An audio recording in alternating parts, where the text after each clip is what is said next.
Hello, welcome everybody. My name is Am Joe Hall. I'm Director of SFU's Van City Office of Community Engagement. Delighted you could join us this evening for the event Ctrl Alt Delete. Delighted to be partnering with a number of people you're going to hear from later on tonight. For those of you here who are coming here for the first time, we do a little bit over 100 public events here in this building and 100 outside of the building. Over the course of the year, about 50,000 people come through, either coming to arts and cultural events, festivals, public talks, community talks, and screenings, and it's part of a project here at SFU that's strongly supported by Van City, our local credit union here. So I'd like to take the time to thank them. And also, I also wanted to acknowledge that this event is happening on the unceded territories of the Coast Salish people, the Musqueam, the Squamish, and the Tsleil-Waututh.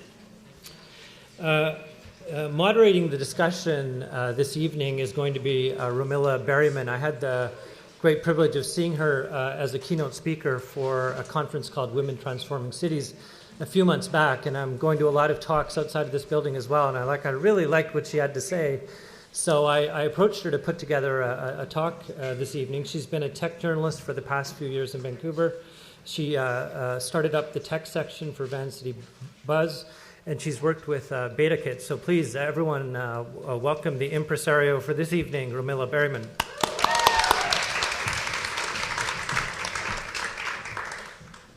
Hello. How are we all doing tonight? Awesome. It's good to see so many people fill up this wonderful space. I'm pretty excited. We're about to have some pretty fierce discussions and insights from various intersections of the technology sector that we might have not heard before. Some of the experts and industry thought leaders who are going to be sitting in here, whether they're panelists or keynote speakers, have actually sometimes never shared the same stage either. So it'll be interesting to see what comes out of this discussion. As mentioned before, I just want to acknowledge that we are on unceded Coast Salish territories. That is the Musqueam, Tsleil-Waututh, and Squamish nations, and what a privilege it is for us to be here and having this event on this land. So this is Ctrl Alt Delete. We are here to reboot the discussion on what is happening in the tech sector, what needs to be happening in the tech sector, and what we're predicting is going to happen in the tech sector. My name is Romila Berryman, and I am, as introduced, a tech journalist. I have also co-founded a fine publication called Textbook, which is on each of your seats, waiting for your approval, if you will. The question to ask, I suppose, at this event is why are we rebooting anything? Why are we having this discussion in the first place? Is there something wrong with the tech sector? And the way I would answer this is I've been a tech journalist for a couple of years now, and I've seen the dynamic of the tech sector grow, and I've covered a couple of startups, more than a couple of startups in this industry. And, we fall back on a bit of a staple in terms of how we describe the tech sector. Innovation, disruption, these are a couple of words that we use when we think about the tech sector. And we also fall back on some staple resources in terms of who we're asking about the tech sector. So there are some prominent figures and people that we truly ask in terms of their opinions and how the tech sector is growing. And I'd like to switch that up, actually. And one of the things that comes to mind, actually, is an article that came out in in August of this year by the Globe and Mail. And what it featured was a snapshot of the industry and some of the prominent people and the companies that were coming out of this sector.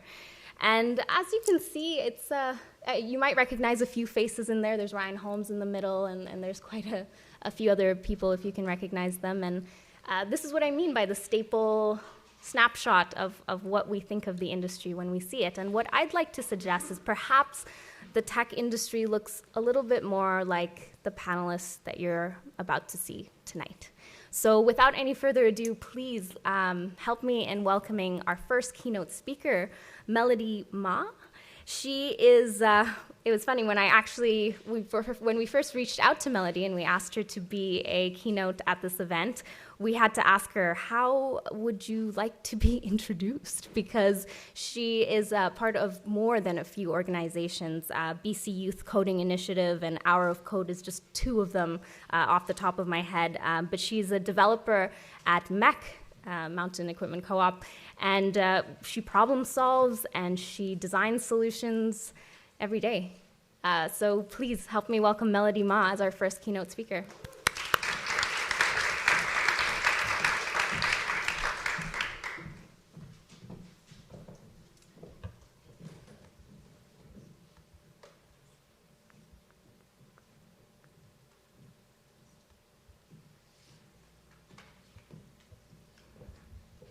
Hi, everybody. I'm Melody Ma, as Ramila said, thank you.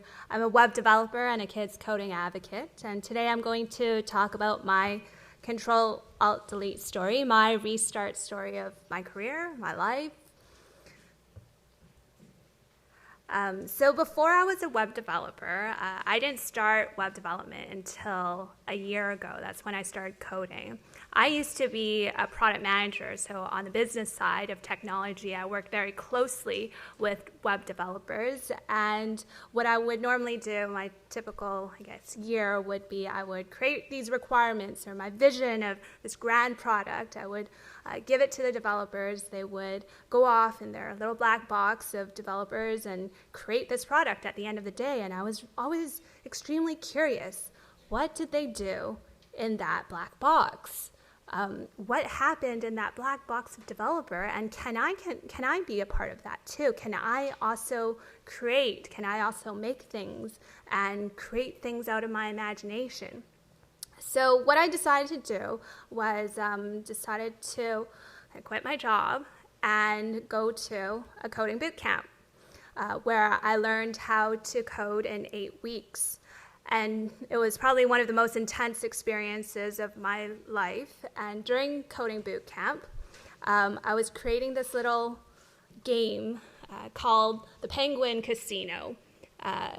And I did all the illustrations and the interactions for it. And at the 12th hour working on this straight, I was thinking to myself, how come it took me 10 years from when I left high school to realize coding is something I enjoy, it's something that is cool, it's fun, and I can make a career out of it? How come it took me 10 years to realize that I can create a little penguin casino game and it wasn't that hard? Because I used to create a lot of pixel art when I was a kid, and it wouldn't have been fun if I was able to animate it.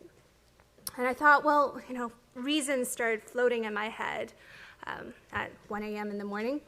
Thought maybe it's because I went to a school, it was a downtown east side school, and we had these types of computers. I mean, some of you might have used these when you were in your computer labs, but when we were using them, we would go to a computer lab and would say goodbye. It would just smoke up, and that was the end of computer class. I thought, well, maybe I didn't have access to internet when I was younger. When everyone was on cable, I was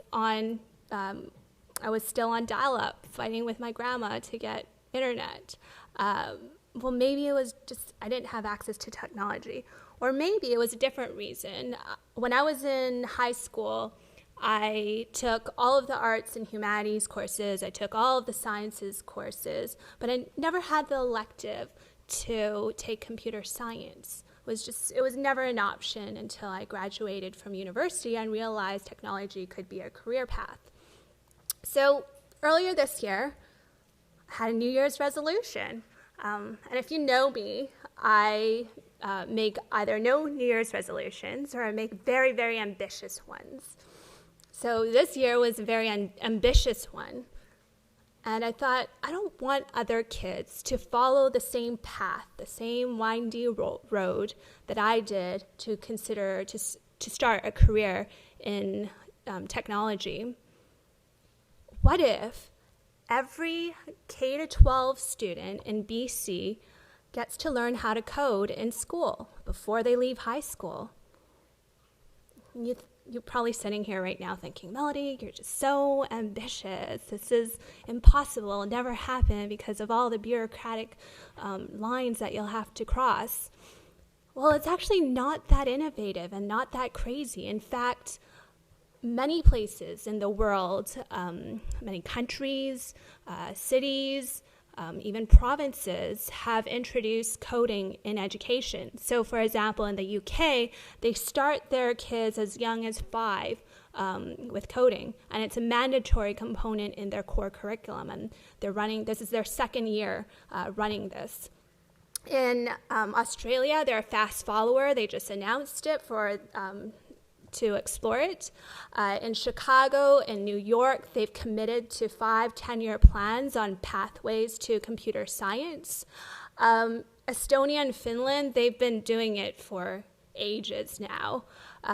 Nova Scotia and New Brunswick, provinces closer to our home. Nova Scotia just announced that they are introducing coding in their curriculum for the young grades from K to 5.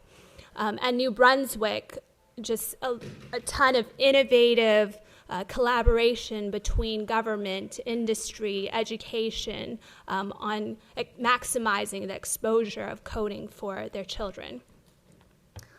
But from this list, there was a province missing, and that was BC. Where did we stand in digital literacy? Where did we stand in computer science? So I decided, okay, my first line of order is to write a letter.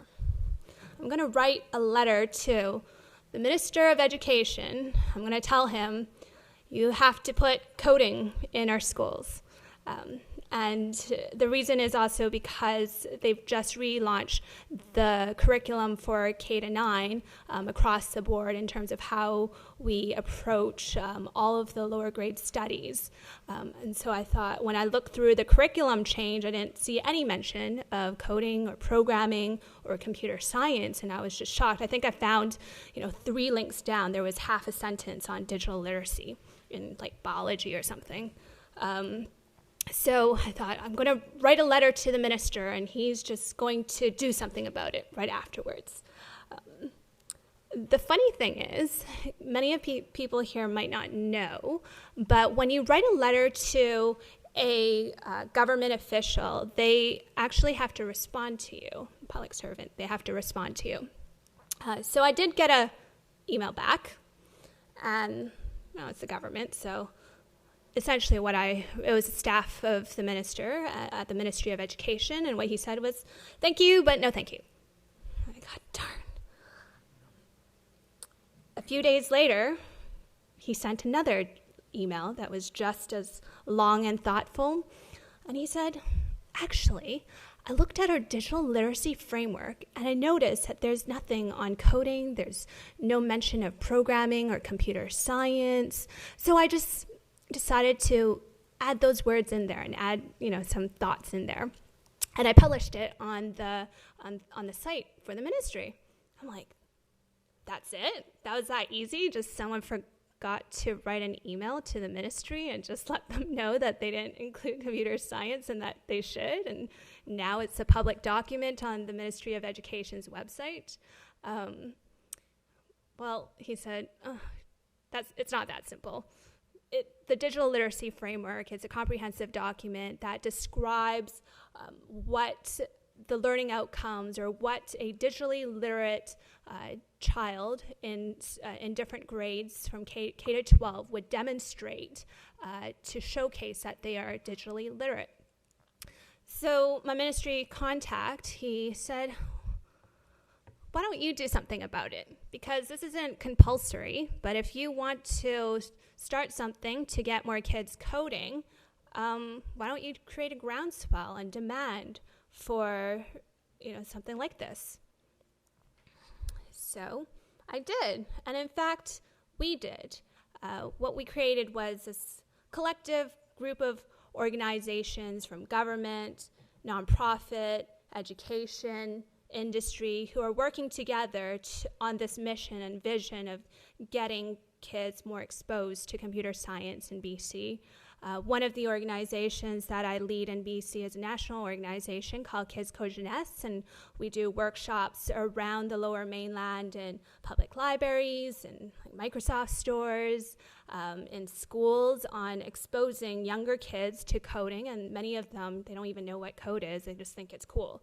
And like today, for example, I'll give you a range of the work that we do. So today, before I came to this event, I was at a meeting with the Ministry of Education and all of the leaders of the CS articulation for all of the universities in BC, talking about university admissibility for computer science courses for grade 12 in BC, because currently you don't actually get credit for taking CS 12 in BC towards university. And one very exciting initiative that we're doing this December, because I'm working on something called an hour of code, and if you remember last year, Obama coded with some kids at the White House as part of that initiative, and it's a global initiative. What we were able to do is, in collaboration with the Ministry of Education as well as the BC Teacher Federation's Computer Using Educators of BC, QBC, which is similar to the Computer Science Teacher Association, we're putting on a large hour of code event around BC in Vancouver, Victoria, Prince George, and Kelowna, where up to 400 kids in these 4 cities will get an opportunity to learn how to code for free.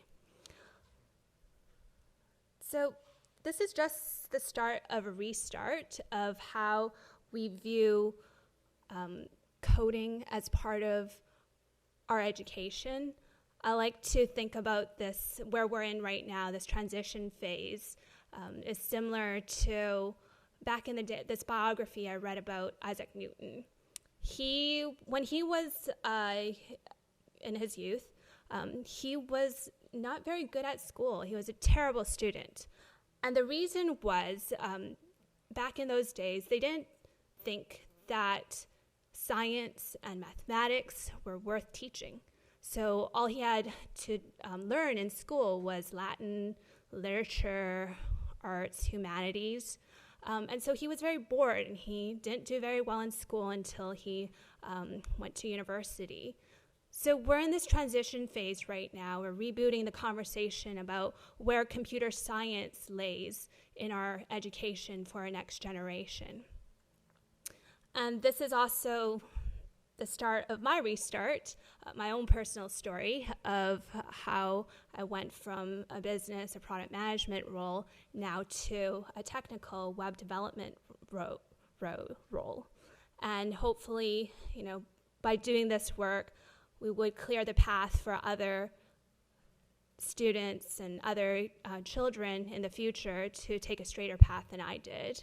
And hopefully this will also inspire you if you are planning on pressing Ctrl Alt Delete on your life and your career, that you go ahead and take that plunge and press those keys, but because you never know if something better might come out of it. But just remember to always have a backup. Thank you.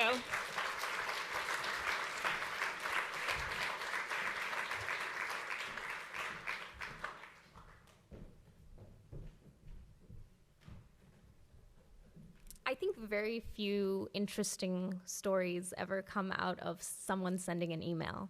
So this is a pretty cool way to see that happen.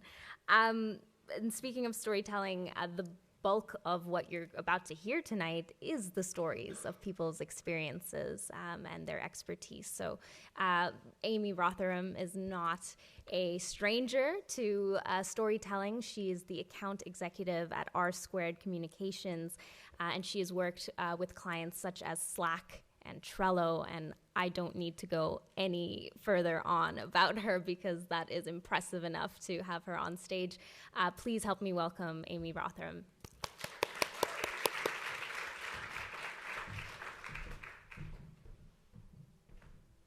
Hello, it's good to be here. Just gonna get things up and running. All right, here we go. So I had a very nice introduction, but just to restate that, my name's Amy Rotherham. I work with R² Communication, and we're a PR firm, but we actually specialize in B2B tech, so business to business, business software. Not particularly sexy, and I wasn't overly thrilled about starting with R² when I initially started. So I'm going to start and tell you my story about tech and how I got involved and how I tell stories every day. So my journey into tech was not very direct. I didn't have much of an interest in technology other than my dying MacBook, my dying BlackBerry, and my Facebook account. And I originally wanted to get into journalism. I had a passion for words, I had a passion for writing, and that just seemed like the most natural course. But as I'm about to talk about further, and as I'm sure you already know, media these days is not an easy career path, and I'm sure Rumila would say the same. And I, luckily enough, early on in my university career, had my eyes open to the job of public relations, thanks to a summer's job I had as a student doing communications with a nonprofit organization fundraising. And I was working in a very small town with the very small local paper, and we noticed a story that I pitched to a local journalist and the direct, serious influx in donations after the story was published. And that immediate sort of reward and the work that went in behind in the process it piqued my interest and opened my mind to a whole new career path that I didn't realize existed. So when I went back to university, I got a job with UBC, the athletics department, doing communications and copywriting for the UBC Thunderbirds because I thought I wanted to get into sports PR. It was glamorous, it was fast-paced, there was a lot of adrenaline, and there were some really cool people involved. But as is often the case, it's not nearly as glamorous on the inside as it is from the outside. So I started to refocus my efforts. And again, in search of glamour, I thought I wanted to do lifestyle PR. So promoting clothing lines, hotels, resorts, restaurants. It seemed fun. I like all of those things. But in order to get into that, I needed a job at an agency, a PR agency, to get a lot of exposure. The first agency that offered me a job was R² Communication. I took the job intending to do 1 year's work with them, get my feet wet, earn my stripes, and move on from technology because I had no idea what was going on, and B2B software was so dull. As I'm sure you've realized, I am still with R² Communication, and that was over 3 years ago. So while not a very long time in the grand scheme of things, in tech, 3 years is a hell of a long time. I'm sure you know your iPhone is out of date within two months after buying it.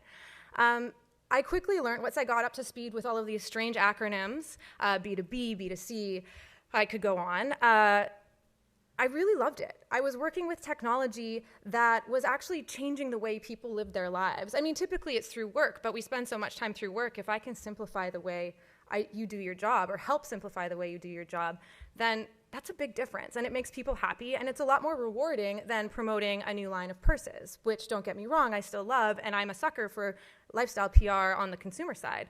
But in my day-to-day, I've fallen in love with business technology.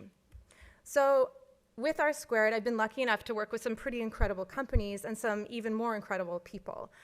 We do the PR with Slack, with Trello. We work with Vancouver companies like EventBase, who does the app for South by Southwest and the Olympics and a whole bunch of other really incredible events. Vancouver company Clio as well, which is one of the tech anchors, and Jack Newton is a very, very smart CEO. And then FreshBooks as well, based in Toronto, which again is one of the leaders in cloud-based accounting and payments. So learned a lot, worked with some incredible technologies, and really seen this whole future of work evolve into where we are now, and really it's the forefront of what we talk about in the media these days. But in that, I've obviously learned a lot. And I'd say the biggest thing I've learned is about the dirty D word. And it came up briefly in the intros, and that word is disrupt. We use it all the time in technology, and it's been used and it's been abused, and I have the nice poo emoji here because we actually, in our internal Slack with R², anytime anyone types disrupt, the poo Slack bot pops up with the poo emoji to try and beat it out of us that we stop using this word. And what's actually a lot more effective in using, disrupt means a lot. We talk about it in disrupting the payments industry, disrupting the health industry, and we'll talk about disruption with the panel and with Q&A later on tonight. But what it actually comes down to is less disrupting industries, and it's actually Stuart Butterfield from Slack who flagged this for us, is it's about changing behaviors. And day-to-day behaviors eventually disrupts an industry. Changing behaviors is harder to do, but it's so much more effective. So we try to avoid the dirty D word. But another industry that's seen a lot of disruption and changes, big-time changes in behaviors, is, of course, the media industry. And that's where I spend all of my time with work, is with the media. So everybody in this room grew up reading newspapers and magazines. And it's not until recently that we've moved online, whether to our computer or now more recently in our hands with our phones, to read the daily news. And so there's been a really interesting shift in the way we tell stories thanks to this shift online. Newspapers and magazines were limited quite literally by the number of pages they could print. So there wasn't an endless supply of stories that could be told from one day or in a monthly issue for 1 month. Now, moving online, in theory, we should have limitless room to tell stories. And yet, you talk to anyone who has a company, getting media coverage is so hard. And it's one of the hardest things that we do, is just to actually get the word out there. And if only people knew we existed, we'd have users, we'd have people paying us because we're amazing. And that's always more than often the case. But just because there's more space online for more coverage, easier said than done. And part of that is obviously, as we've moved on, the media, it's easier to have advertising in print. It's easier to have people pay for a subscription. Instead, they can access all of this information online for free. So lack of funds in advertising means a lack of journalists. And it's been interesting to see how that shift has actually happened. So these poor, overworked, underpaid journalists are hearing from everyone from all ends and wanting their stories told. And that's really an interesting case, whether it's with the old guard and all of these new age media organizations. So we know about New York Times and Forbes and the Wall Street Journal. I grew up and my dad had a subscription to Forbes magazine. But then there's also these new publications like Mashable and BuzzFeed and VentureBeat, which really hit the scene with their listicles and their viral videos. And are now trying to be taken more seriously, cover more serious business coverage, actually get the same scoops that the Wall Street Journal is going for. And if you meet journalists from either publication, they're actually all very much the same as well. It's not like you've got the young kids working at Mashable and all of the white hairs working over at the Wall Street Journal. They all cover the same beat. They have really similar experiences, and at the end of the day, their jobs are exactly the same. So finding a balance between what each publication covers is also not very easy, and it's been an interesting balance. And then, of course, there's Twitter. So with online media and all of these publications fighting for scoops and fighting for first to post, you also have Twitter, which has become a source for news. If I hear about a celebrity dying, I go to Twitter before I go to a news website to see if it's actually legitimately true. And the problem with Twitter is not so much limitless room for coverage. It's breaking coverage down into 140 characters. And the articles that we spend weeks and oftentimes months getting placed in these features online and in print, even when it comes time for me to promote them, I'm obviously going to promote coverage that we secure because, in turn, online coverage only is viewed as doing well based on how many shares it gets on social. I'm breaking down these stories that I've put months of my work into, again, 140 characters. And if I do it well enough, maybe I'll get some retweets and get some more shares and some more eyeballs. So it's such an interesting dynamic these days, fighting for the long-form features. But again, the long-form features don't really work well if you're reading that on your phone.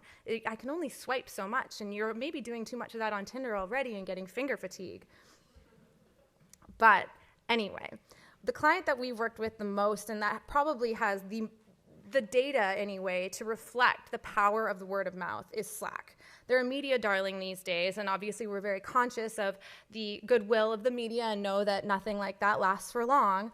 But Slack has done incredible things through word of mouth. And they actually have a Twitter account called Slack Wall of Love where they just retweet amazing articles, and these are just some of them that I pulled from the last couple of days.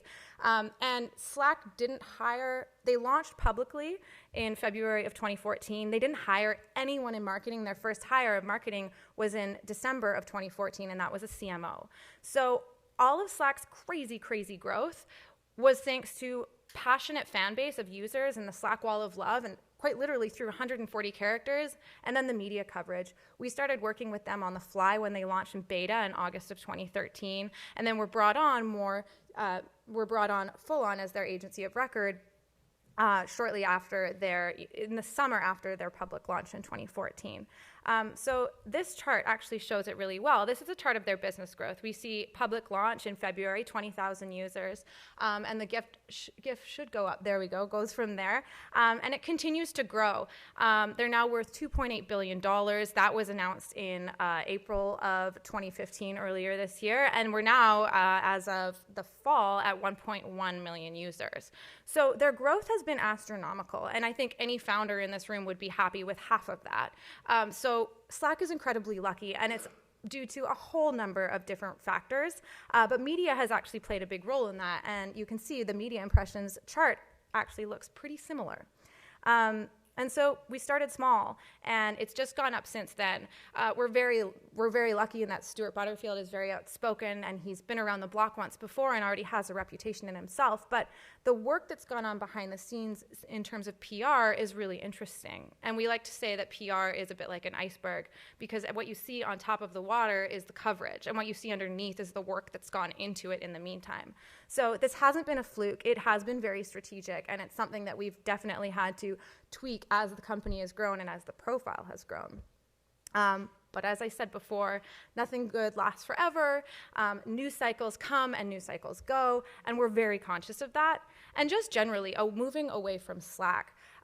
When I started in tech PR, which was over 3 years ago now, it was not that long ago, but like I said, tech cycles change much faster than anything else.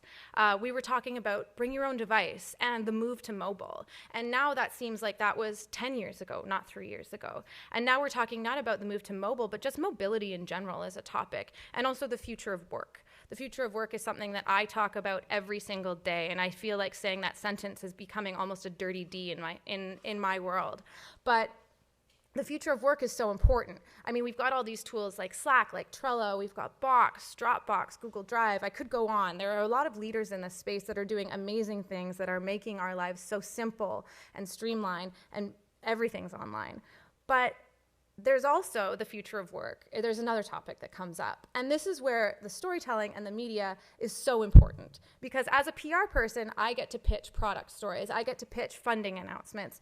But the media's turn at that point is then to call out the companies and hold them to a standard. And whether it's through investigative journalism like we've seen with Theranos recently, or like what we see talked about a lot are the diversity reports. So I am a big fan of emojis. I've used them a lot in this presentation, and I often joke that this girl most represents me, just for fun. But I am very lucky, and I've been lucky in my career. I've been lucky in my standing.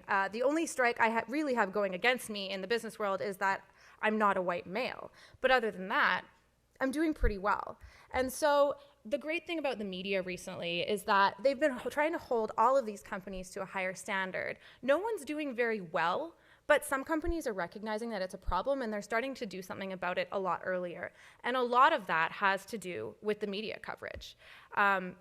They're forced to publish their demographics. A lot of them are doing it voluntarily on their own, knowing that the sooner they do it, they're less likely to be called out on it in bigger ways later on.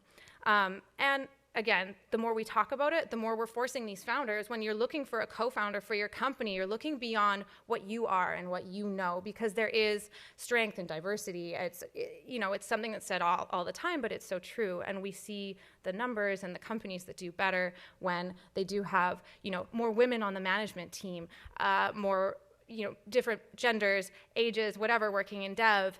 And of course, diversity goes across the company. And while it's important to have women coding, it's important to have women everywhere. And so the great things like what Melody spoke about earlier is encouraging anyone in early ages to be interested in STEM and learn about coding.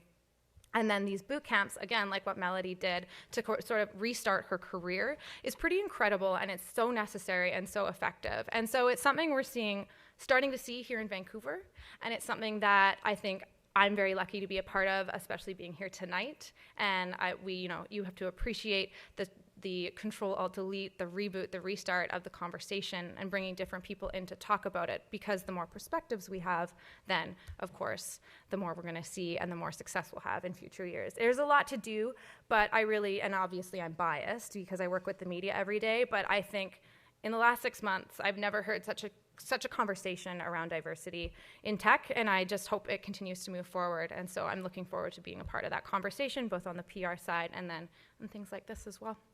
So, thank you.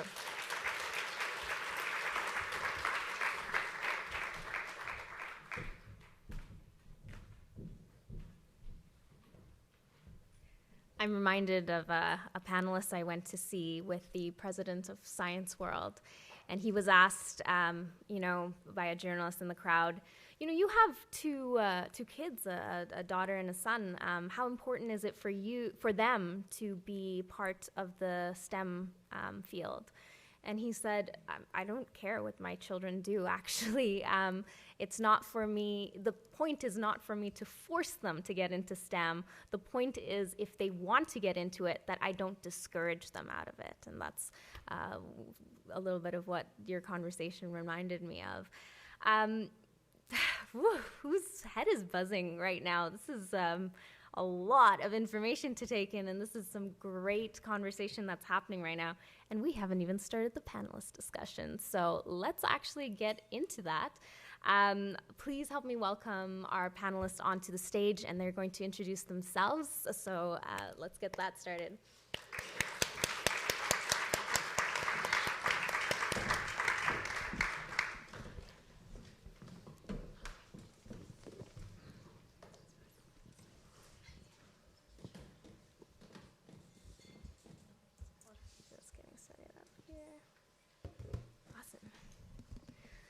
All right, we have a fine-looking panelist tonight. To my left is Nat Cartwright. We have Sarah Goodman and Nikki Wong. We also have a fourth panelist with us in video spirit, Sadia Muzaffar, who I will introduce later on. Let's test our mics and see how that's going. Nat, if you want to start first, let's have your introduction.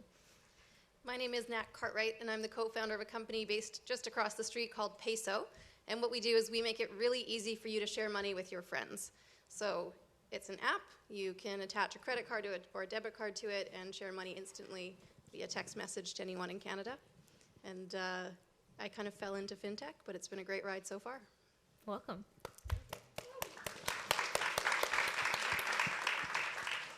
Hi everybody, I'm Sarah Goodman. I'm the CEO of Vital Signs. We're a health tech company also based across the street out of Launch Academy.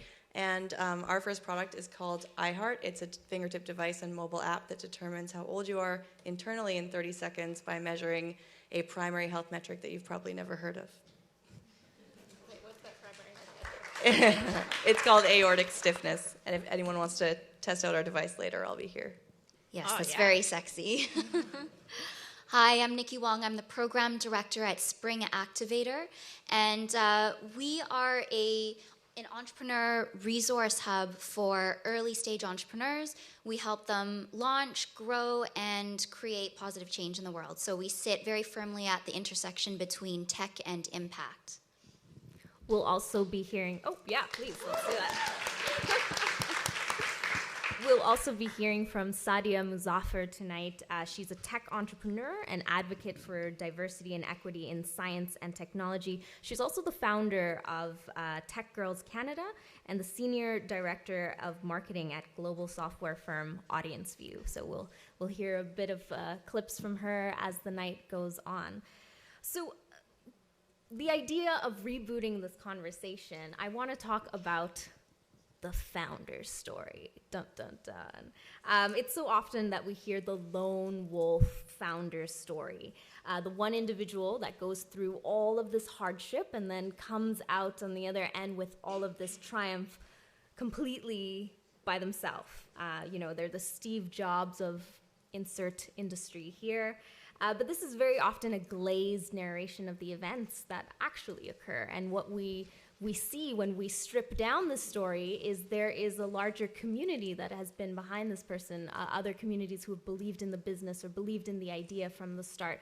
So I want to know, rather than the lone wolf founder story, my question is, how important has peer support been in the different intersections that you come from? So my company, we're 3 co-founders. It's myself, a gentleman named Jake, and the CTO named Guru. Both my co-founders moved from across the world, from other countries, to move to Canada to do this venture, which is pretty outstanding and amazing. So certainly not a lone wolf environment whatsoever. And I think the best way that I can articulate the power of the network is through a story, which is 3 weeks ago I had a really, really brutal day. Really bad news for the company. You know, those things happen all the time. You got to pick up and get on with it. But I felt like someone who I trusted just kind of blindsided me on it and didn't support me on it. And it was just kind of a dark day for me in the entrepreneurship world. And I couldn't really move past it. I was having a tough time, and I needed to kind of do something. So I just decided to sit down and start to write out everyone that I was grateful for. It was Thanksgiving, just before Thanksgiving, and I was like, you just need to remember everyone who's helped you out in this thing. So I started off with my 2 co-founders, who are the most amazing men in the world and who I'm grateful for every day. You know, a team of people who work incredibly hard. Just to give you one small example, our coder was really annoyed that you couldn't pay with tap payments. So he stayed up from 12 until 2 in the morning to do it because he was annoyed that we didn't add it to our workflow to make it happen. You know, a whole network of fintech people in the city who have done everything from send emails to lobby for us, to support us, to give us advice. Investors who've decided that the best thing that they can do with their $50,000 is to give it to the 3 of us to try and make this thing happen. I thought about my parents who let my co-founder and I move into their house at the age of 32 when we first started out and had no money to go. I thought about my 85-year-old family friend who gave Jake and I her car for 4 days so that we could go to a conference when we first started that we couldn't afford to go to because we had no money. And it's just incredible how many people it takes to raise a company. And I don't have children, but this is my baby for sure. And the amount of support that I've got from everyone is just unreal. And in terms of tangible things, for sure, but it's also a crazy emotional roller coaster ride. It is like nothing else I've done before. You don't know from 9 a.m. to 10 a.m. to 11 a.m. what is going to be thrown at you. And the emotional support system has been equally important to the tangible support. So I'm sure when we're, you know, as successful as Slack, it'll be a lone wolf story, but I can tell you it is definitely not a lone wolf story. In my situation, I also have 2 other co-founders. One is Inactive. It's a medical doctor who's also my father who invented our product, but it's just myself who's full-time and our CTO who lives in Calgary. I came into working in tech from a marketing, PR, and fitness and nutrition background.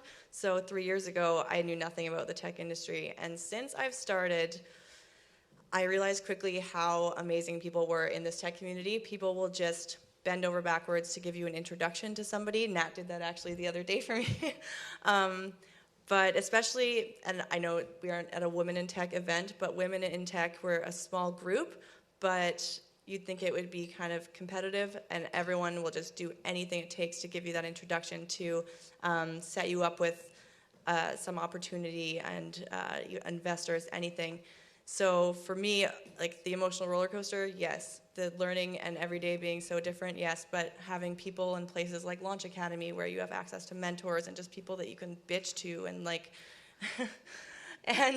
and being able to get through all these changes, advisors, amazing people at Spring, the peer support is what has, I think, kept me going, because you can get real down real fast. Because the highs are really high, but the lows are like really, really low. So, but yeah, when we're as big as Slack, we'll also... And this is interesting because both of you actually have a huge part in running a company, whereas Nikki, you are running a community. So it's interesting to hear what the peer support looks like in a community that you're also trying to steer. Yeah, definitely. But I want to go back to this whole lone wolf thing for a second. So let's get this straight. The lone wolf story is a myth. It's a myth just the same way that an overnight success is a myth.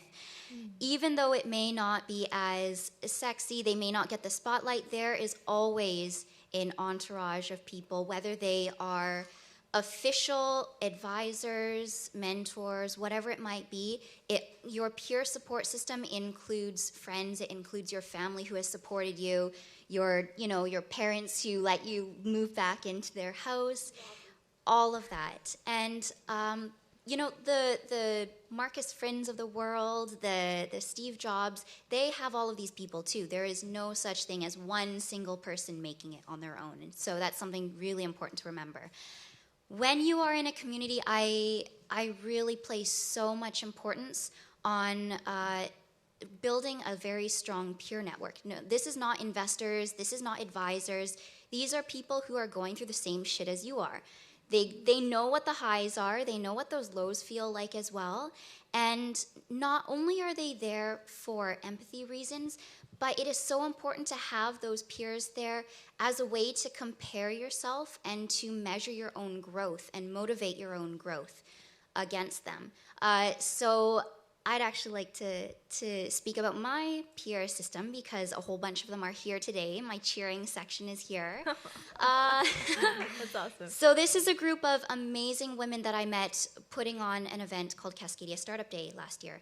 And through that, we've all stayed friends. We are basically each other's counterparts at various different accelerators, although many of us have moved on to do other things. So one of our girls actually left Grow Lab and Highline to start her own consulting business. We have another who has just left Wavefront and is now moving into Van City. So we support our girls throughout all of this. And it's not just professional support. It's not just opening up our networks, being able to bitch to each other, bitch and moan. It's not just the advice that we give to each other, but they become your personal network as well. So Vivian, who is here, for example, had some really challenging personal stuff going on. Her apartment got flooded, and, we tongue-in-cheek call the group the Startup Sorority. So the Startup Sorority activated, and we swooped in, and she had a couch to stay on within a matter of hours. And you need that when you're going through unexpected things, when you're having a bad day, when shit happens. It's so important to have that and to not try and be a lone wolf. It's really admirable to try and make it on your own, but let's be honest, it's not going to happen. Yeah, I told you guys we'd be hearing a lot of cool stories tonight. And we just started. So, Amy, you touched on this earlier. The word disruption gets used too often in the tech industry. My pet peeve is innovation, actually, because this is a word that's supposed to describe a new solution that's coming out that has never been seen before. And yet, when we think about innovation, sometimes it's almost synonymous with the word business, which it should not be. So I want to click Ctrl Alt Delete on this and define more of the fact of what do we think are some, instead of looking at the innovations that we are and really patting ourselves on the back, I want to flip it and look at what are some of the advancements that should have been here a long time ago and are not. Peer-to-peer payments. It is so crazy. I'm not too. So, is anyone here familiar with a company called Venmo in the U.S.? Venmo. So, like Venmo. If you are on a university campus in the U.S., the way that you send money to your friends is you Venmo them money. You don't ever take out cash. So, ubiquitous on university campuses. If you're in the U.S., you can also Facebook people money over Messenger. You can Gmail people money. And do you guys know Snapchat? Snapchat, I always get them mixed up. Because Snapchat in the US also has Snap Cash, and when you want to send someone money, like, it's $10, right? You take it out and you make it rain money to your friend. Wow. That's how I want to send $10 to someone, for sure. So, US is definitely way further ahead. We've got Interact. It's actually an innovation from 1998. The banks acquired it in 2003. They charge you $1.50. It's 0.006 cents for them. But more importantly, it's not social, it's not fun, it's not innovative. But what I like to talk about the most is the US is like the furthest behind from the rest of the world. So you've got Sweden and Denmark. Sweden is on track to be the first country that is going cashless. Wow. So, you know, the B2C payments is kind of taken care of with credit and debit. It's usually the P2P, peer-to-peer payments between friends. It's the last stronghold. They've got an app called Swish. You can do direct deposits instantly between 2 bank accounts. So they've had a drop in 60% of the cash that's circulating in Sweden in the past 6 years. Denmark has a mandate to get rid of cash within the next 5 years. And it's not even Europe that's doing the best. It's low-income countries. I used to work in international development. I lived in Geneva for a long time. I've traveled to a lot of low-income countries. I lived in Kenya in 2007, and that was the first time that I saw people texting money to one another. There's a company called M-Pesa that has 96% market penetration. Mobile wallets are killing it in Africa and how you transfer money. So, like, we think it's super cool that we're doing this in Canada, but we are definitely copying Kenya, Europe, and the US. The same can be said of Indonesia, actually. I remember growing up and being able to pay your electricity bill with a text message, and coming back here and waiting a couple of more years until an app came out. And I thought, well, why did we have to wait so long? It's an interesting point. I'm going to bring up Sadia's answer. She's going to join us from the East Coast, and we'll see, and then we'll continue on with... Ooh, that's a good question. Thank you. I would like to see innovation redefined to include access and equitable access as a metric. So while I'm excited with analytics and data around, the size of the addressable market and how this need can change how we do business and our day-to-day lives, I want for us to consider that so many of the things that we are creating are solving problems for a very limited set of people. And are those problems really worth going to bat for? Which is not to say that everything has to have this CSR type component. I'm not talking about that.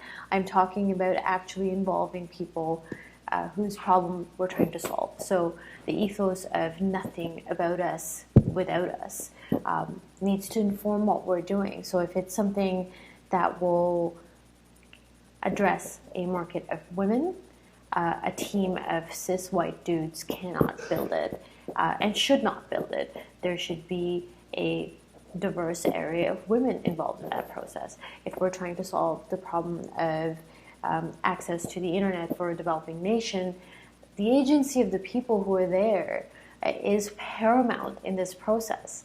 We cannot have a patronizing, penance-based, charity-driven worldview that informs how we are changing how we live, therefore innovate. So I would love to see us take a step back and include the agency of the people that innovation is trying to solve a problem for, be involved from the get-go in a very meaningful and equitable way. That would excite me. Sarah, when I think of finding out what my cardiological age is, I think that counts as innovative. What do you think of this matter? Well, for sure. So the primary health metric that I said you wouldn't know anything about is called aortic stiffness. And the way that people used to measure it, well, the only way before our device to measure it was with a $25,000 medical device that required a skilled operator in a lab coat.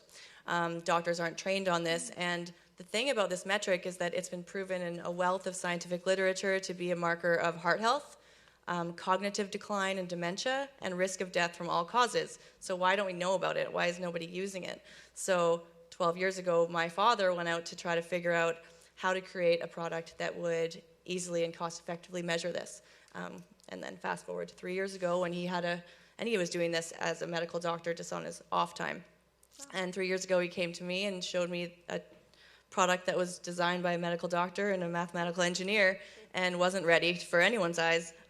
So I came in and made it a business and something that people could use. So we're introducing a product that, when used regularly by our consumers or by our users, will show positive impact from different lifestyle choices like improved diet and increased movement and lowered stress.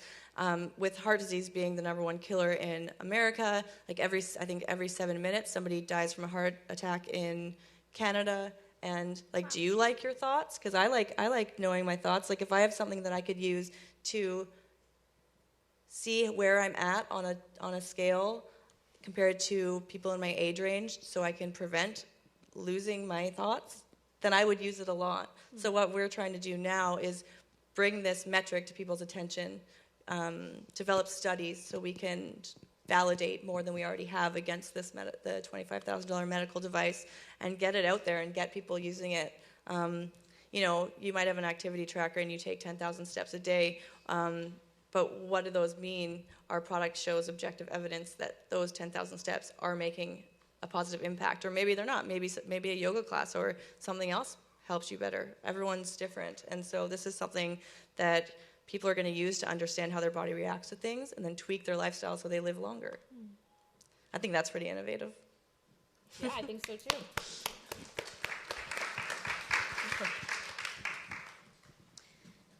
So it's interesting that the greatest potential for innovation is when it's born out of necessity. And so, to Natalie's point, that's what we're seeing in developing countries, where they are scrappy as hell because they don't have the resources to do anything bigger and more, design-y. I couldn't think of the word. We're going to go with design-y. And they're doing some amazing things. It's almost ridiculous when we think about how in industrialized countries in North America, we are actually, we're creating some pretty complex and sometimes clumsy new designs and new technologies just for the sake of trying to be innovative, when we should really be looking to developing countries and to innovators there to see what they're doing that is really solving a real problem, and they're doing it in a way that's both cost-effective and highly accessible. Is anyone here familiar with the term reverse innovation? I see a couple of head nods, but basically it's this idea that you are taking innovation that would likely have started in a developed nation or a developing country where they do not have these resources, and then rather than taking something that is, say, designed in North America and trying to strip it down to meet a more low-cost, accessible product for less rich nations, then you actually work it the other way around, because in Africa they have already sorted out this payment by phone system, and so now we're starting to see that here in North America, and it's strange that we have this innovation, and we almost need to take it and strip it back to just down to the basics and down to something that's a little bit more streamlined, a little bit more simple. So, iHealth is a fantastic example of that. Another local startup that is doing something fantastic and very much in the same realm is Arbutus Medical, if anyone is familiar with them. They have created a product. Their flagship product is called is a drill cover. And so surgical drills cost $30,000 and up. And so they've created this drill cover where you can actually put it on a drill that you buy at Home Depot, and so they're turning a $30,000 cost into a $400 cost, and it's changing the world. And so their main target is, of course, Africa and these other nations and these other continents, but they're actually finding a lot of demand for it here in North America with veterinarians to start. And so you see, something that has worked in its most stripped down form is actually being brought into North America and is being lauded as being highly innovative. Very cool. Yeah. I wonder what their story is. How do they pitch to media? I think it's really important when you're creating a product, or you have a community, or you have a service, that you really take a stance in how you're telling your story and who you are as a brand or as a community. And so, I mean, I'd love to know from each of these various intersections. We have fintech, we have health and tech, we have business dev and tech. What are some of the stances that you guys have had to take in your various intersections? I'm honestly looking at you, Nat. I'm thinking banks. What are your stances with that? I'm looking at you, Sarah. I'm thinking, health sector. It's very. You think of costs. So what are the stances that you guys have had to take with? I just came from a fintech event with most fintech companies in the city were represented, and a lot of bankers in the room as well. And the number one question was what do you think? Is it banks versus fintech, or do you think it's collaboration? And everyone's kind of awkwardly trying to answer the question diplomatically. And but it's so. Is anyone in the room in financial technology? Yeah. Okay, so a few people. So what's happening is there's this evolution with financial technology. In Canada, we have 6 major banks, and that's where we go to do our payments, to do our banking, to get our mortgages, to do our wealth management. Probably go to your bank for a number of services. And there's this idea that banks are being disintermediated. So now, instead of getting a loan from your bank, you might go to someone like GroupLend or Lendful or Lendified.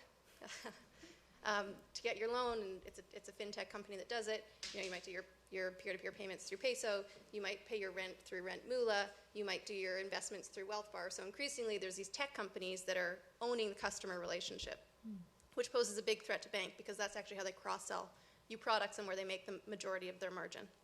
So one of the stances that we've had to take is it's a tight line, because we are really challenging banks. That's part of it. We do want to win over bank customers, but at the same time, we need banks in the back end. So we've very, very carefully said that it's neither banks versus fintech, nor is it collaboration, but it's really an evolution in the industry. And the banks that are most forward-thinking and the ones who find ways to collaborate with fintech, and fintech companies who find ways to collaborate with banks, are going to be those that are most successful. And what we've seen is, we've spoken to every bank in Canada at every different level, like banks that I didn't even know existed. Typically, the large banks that we've worked with are really interested, but they're too large, they're too bureaucratic, and they can't really move quickly enough.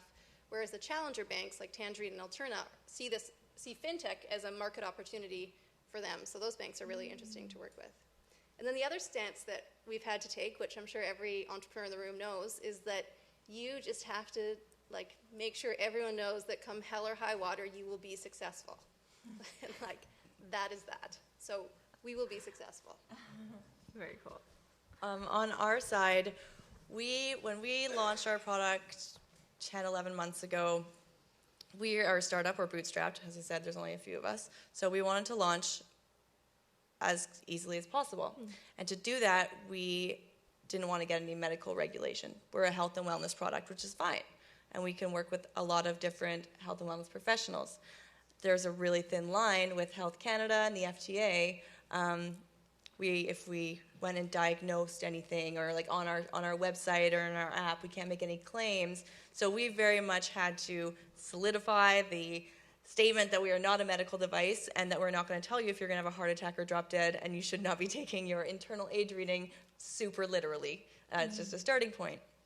But we've actually learned recently, when getting some distributors on, that different kinds of health professionals like cardiologists and chiropractors and professionals of that nature can actually use our device as giving it to their patients to use at home to follow a certain regimen, as it's not invasive or diagnostic. So, yep, we've just had to take that stand, and we've always been very transparent. We're holistic based. My father has a medical practice, but was always very into nutrition, naturopathy, homeopathy. We have a very holistic way of working. We tell it like it is, and even with our beta testers, we had all different kinds of professionals in Vancouver using our device from yoga instructors to doctors, and yeah. Very cool. Can you remind me what the question was? Yeah, of course. We are talking about the stances that we have to take when we're promoting our community or our company or the industry that we're in. Okay. So like I said, I work at the intersection of impact and tech, which means that I work with social entrepreneurs. I work with enterprising nonprofits a lot of the time.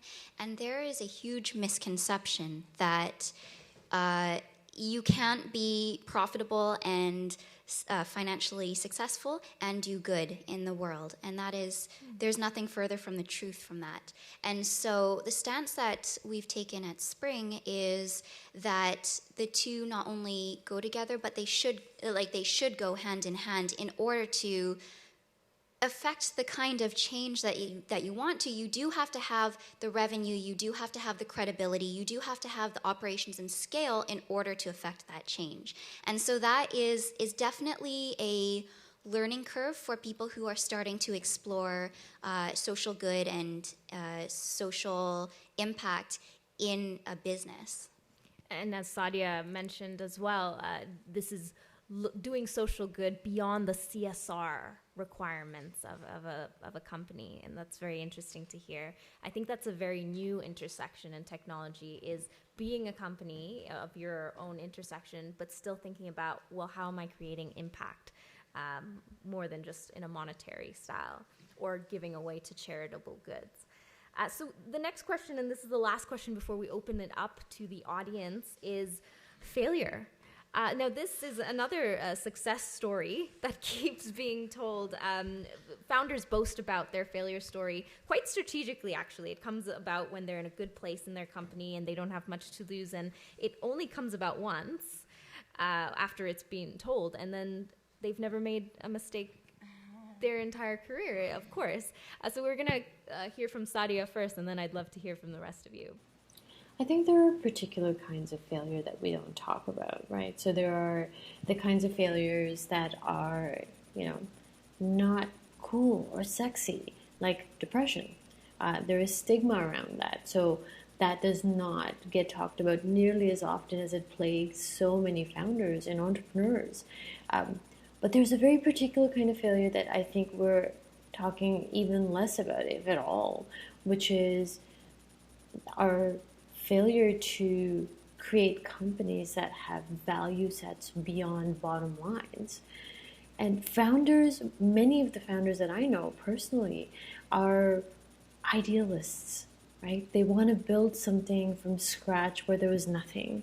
And when they start out, they have a very specific sense of what they want to build. And I feel like because we don't value culture beyond ping pong tables and parks, we don't value a strong ethical compass, we end up forcing so many founders to compromise or break that, and it's lost and sacrificed at the altar of things like seeking investment and looking the part but not really being it.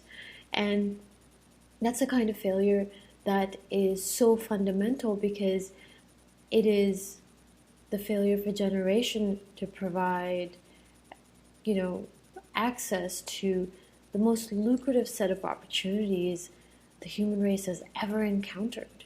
When we look at what computing and software alone is doing in changing the game of no matter what you do in life or where you are, I think losing that insight and that compass and that drive to bring people closer to the center from the margins has such a profound impact. And our systems are not built to encourage, measure, or incorporate it. And that is a very, very terrible loss and failure that we don't talk about. We talk about things that we are told are valuable, and this is not one of them. Now, Nikki, I want to come back to this idea that, you deal with an entire community of startups, and the bottom line that you have is impact. And so what are we failing to talk about when we talk about, failure and being an entrepreneur and being in the tech sector? Well, to Sadia's point, I agree with her wholeheartedly. It's not sexy to talk about depression. And for all of the entrepreneurs in this room, you know that, the lows are extremely low. And you need to find, that's why it's so important to have that peer support system, because you sure cannot go to your investors and go, I am freaking out. I think everything's gonna hit the fan. I think this is gonna blow up spectacularly in my face. You can't do that. And so you need to have those peers there in order to speak to them. And I mean, part of my role at Spring, because we mentor so many entrepreneurs, part of my job is being a counselor and a therapist and talking people down off the ledge, because the way that this ecosystem is right now, while we are there to celebrate each other's wins, each other's successful investment rounds being closed, we don't quite have enough resources or perhaps enough awareness to support each other in the harder times. Not yet, at least. Right, and Nat, you were speaking a little bit to this and saying that you're almost put in a position where your stance has to be, yeah, no doubt about it, we're going to succeed as a company. Do you think this plays off a little bit to what we're failing to talk about in the tech community? Yeah, so if you want to raise money, you better walk in there and say that you're going to be successful. Otherwise, why else would someone give you money? But it's a catch-22, because if you're doing something that is risky enough to warrant VC funding, there's a very good chance that it's probably not going to be successful, because you're doing something that's very high risk by nature. So you do have to have this aura of confidence all the time, and absolute, there's zero chance this is going to fail, but by definition you're doing something that has a very high chance that it's going to fail. And I don't know about you guys, but I grew up in the type of family where if I came home with a B on my report card, that was a failure. And I got a lot of B's in my report cards, and I'm not overly comfortable with that. So it's one of the things that challenges me with entrepreneurship, but also that I like about entrepreneurship, is that failure isn't a bad thing. Just make sure you do it fast, and that you don't lose a bunch of, you lose a little money in the process of doing it. But failure is not a failure. Just try to do something. Take one step forward and do it as quickly as you can. And if you fail forward. Figure out, learn something in the process, whether it's what you're good at or how the product can be better the next time or whatever. So, yeah, if you're offering to give me a check, which not that many people do, but it does occasionally happen, I will tell you that we'll definitely be successful, and I'll give you a lot of reasons for that. But the truth is that we fail all the time. Every day at our company, we have many failures, and we try really hard to learn from them and to move forward, and I think we actually do a pretty good job of that, which I do think is one of the reasons that we ultimately will, who knows, be a household name. I actually wasn't going to wear this shirt tonight. I was going to wear a shirt that said, I'll make better mistakes tomorrow. It was dirty. I failed at laundry. But Things to fail on. my background, I have a really funny path getting to where I am today. I actually started out doing marketing and publicity for independent musicians in Canada out of school, started my own company, failed. Went into nutrition and fitness, started a fitness nutrition company, failed at that. I did start working with this company, and I just didn't care about that one that much anymore. But it wasn't until working with Vital Signs and the iHeart product that I was super passionate. Work 16 hours straight passionate, drink all the coffee at Launch Academy passionate, work my ass off. And we fail a lot. We did a crowdfunding campaign right before we launched, and you guys probably have all seen on Kickstarter and Indiegogo, over 12 hours, you go to sleep and all of a sudden you have $1 million. That did not happen for us, but every night I went to sleep thinking, this is it, it's gonna happen tonight. Never happened. We did make our goal, which was awesome, thank God, but we had to figure out what wasn't working, what was working, and that happens every single day. You get really excited about things, and an investor will send you a term sheet, you'll talk to somebody, and then they'll send something over, and it just sucks. You just have to be able to get over those failures really quickly and make better mistakes next time. I always say, like, if I was working in a cubicle doing the same thing every day, I'd want to shoot myself in the face. Like, I can't do that kind of thing. This is not boring because you're constantly learning, and you're learning by yourself, you're learning from other people, you're like you were saying, from 9 to 10 a.m. to 10 to 11, everything is different every single day, and it's exhilarating. Well, there you have it. That was the last question, and our panelists bared their stories of failure. That's a great way to end it before we open up the questions to you guys. I'm going to invite the keynotes to not miss out on this party, actually, because you can direct your questions at them as well. So shall we have it around, or are we going? Okay, perfect. So, yeah. Let's start with the questions. Who has a question for our fine panelists and keynote speakers tonight? Oh, they're in the back. I would love to hear. My voice is loud enough, but sure. All right. First, I'd like to apologize for my voice. Secondly, I would like to ask if one of you could kind of entertain me with a story about how you met your co-founders. And because, you know, you meet co-founders, and some of them are really shitty people. And then again, vice versa, you might be the shitty person. So it's sort of like, you know, how do you make that match, right? If, like, a relationship is hard enough, I imagine a co-founder would be, like, just the next level up, you know? Well, with me, 32 years ago, I was born, and I met my co-founder, who's my father.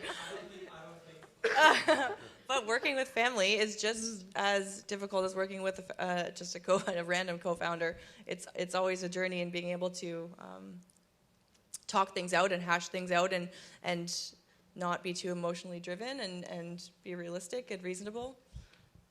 That's how we've worked through things. I totally agree that it's like next level up from a relationship. Like, I feel like I'm married to both of my co-founders. So I met, well, the company actually started before me. So Jake, my business partner, and I were doing an MBA together in Spain. And through a mutual friend of ours who was in the MBA, Jake met Guru. Our friend and Guru had been working in Sweden together with IBM, and Guru was crazy enough to quit his job at IBM and to start working with Jake on this project based on Jake's PowerPoint deck that involved the design of the app. I like to call him the best MBA designer that I know, which is, like, really bad. And, you know, he was just like that type of guy who just went all in. And then I was in Vancouver trying to figure out what my life looked like here. I wanted to move back to Vancouver for personal reasons. Couldn't really figure out what my career looked like here. And Jake called me and said, look, we really need another co-founder. Are you interested in joining us? And I said, with pleasure. I live in Vancouver. Feel free to move here. And 3 weeks later, Jake showed up with a bike box, a snowboard bag, a suitcase, and one suit. Wow. And he left the suit on the plane, which was really, like, symbolic. And that was Peso, 1st of November, 2014. That's beautiful. This is actually a story that's coming out quite recently, and that is the fact that a lot of co-founders do take marriage counseling together, because what comes out of it is very similarly implemented in a business model. So, you know, don't argue in front of your kids, employees. You know, don't just kind of make sure you strategize who's talking about what, you know, who's going to educate the kids on these things. It's very similar. So that's another story that's coming out very recently. All right, let's take another one.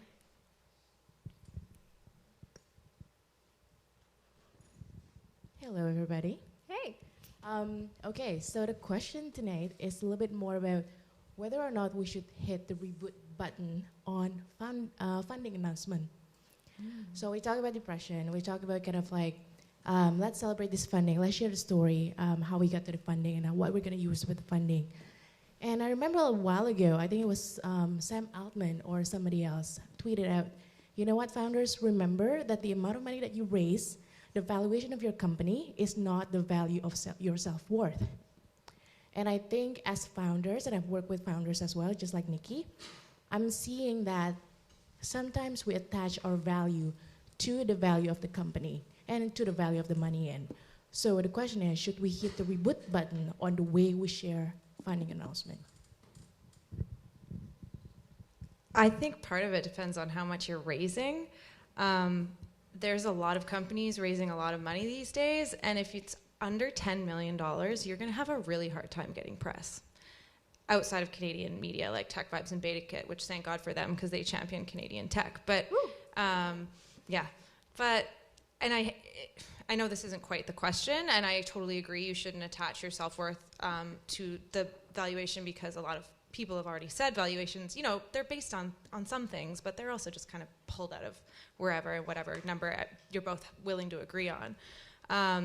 And I've had founders come to me and ask for advice. You know, I just raised $500,000. I want to give the exclusive to TechCrunch. How can I make that happen? And they're just not. It's just not going to happen. So I think you just need to be realistic. And it's incredible. Raising money is so hard, and it doesn't mean that it's insignificant. It's just because you raise money doesn't mean it necessarily means you deserve press. And we say that not just with fundraising, with feature announcements, whatever. Like, we squash a lot of news announcements with clients because it's just, while it's incredible for you and it definitely means a lot, it's just to you need to look at it from the exterior perspective as well. And will other people care? And does this feature that you spend months on matter to, you know, TechCrunch's readers? Oftentimes not the case. So look at your funding critically as well is one thing I would say to start with. So of course, when you've got a ginormous funding round that's closed, of course everyone will want to hear about that. It is fantastic to hear, but what happens with funding announcements, large, small, in the middle, is that we hear the announcement, but very often we fail to hear the follow-through. So what might be more interesting is, rather than announcing the amount of money that you have closed, is actually what you have done with that money afterwards.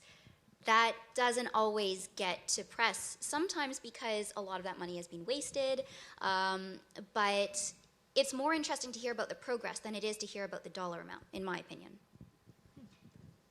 All right, we have time for one more question. Rock, paper, scissors for it. No. Go ahead. So I just have a question for everybody on the panel, because everything that you've shared has been really inspiring. I want to know, many of you have rebooted careers, etc., started new things.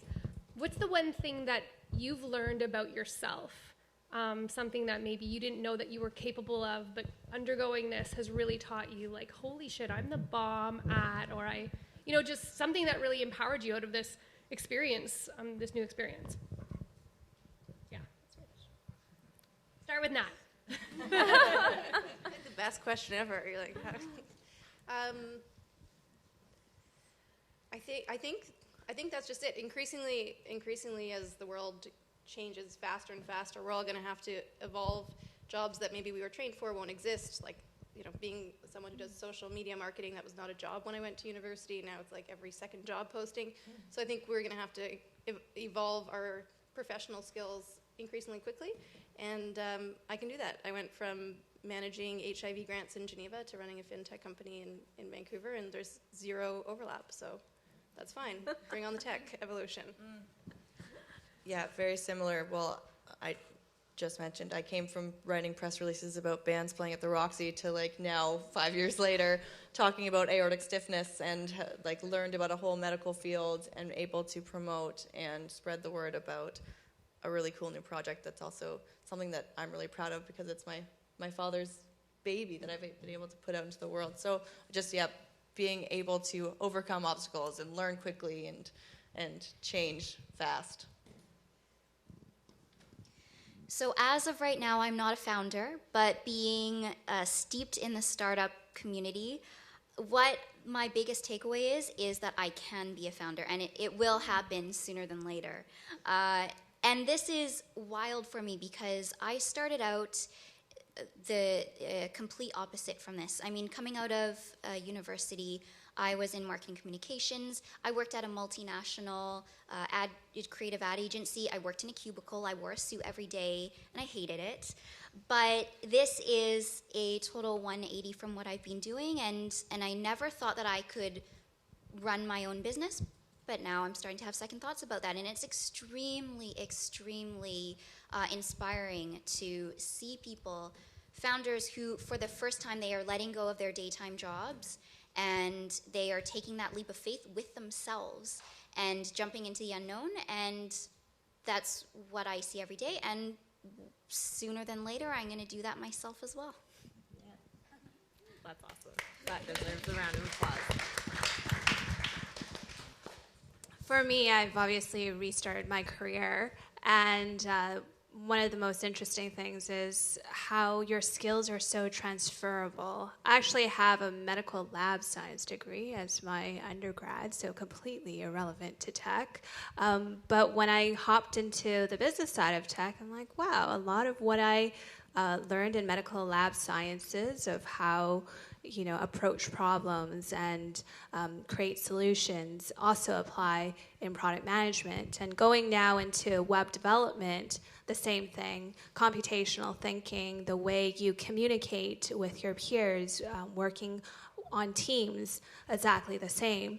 And now also working in like policy essentially and rallying a collective to move towards that same vision also requires the same skills I had when I was in product management.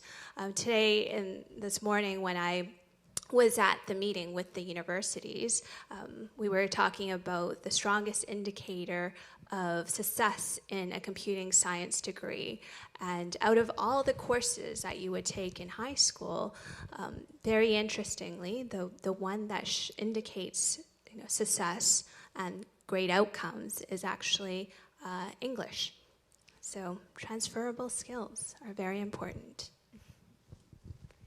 I don't know. I work with people a lot, and granted, it's through email most of the time. And when you said that no good stories come from an email, all my stories come from emails. I really, really enjoy working with people and developing those relationships. And obviously, meeting people in person makes a big difference. But working with journalists specifically and getting, having these founders hand over, the message of their company and getting to tell those stories and crafting them specifically for individual journalists and specific publications and different beats is really, really rewarding and fun and really challenging. And so that's kind of been cool for me is to see the value in tweaking those stories and working on that and seeing them come to fruition. Wow. So I have a last question, and this is actually not for our panelists or our keynotes. This is actually for you guys. And the question is, where do we go from here? And this is the question that I'd love for you guys to take with you, to think over, and I hope that that's what you get from tonight, because we have just listened to an exceptional amount of thought leaders and experts in this industry and heard how not only we're rebooting conversations in our own lives, but we're rebooting the industry to follow suit. Please help me in thanking everybody for being here tonight, including yourselves. This has been a fantastic event. Thank you.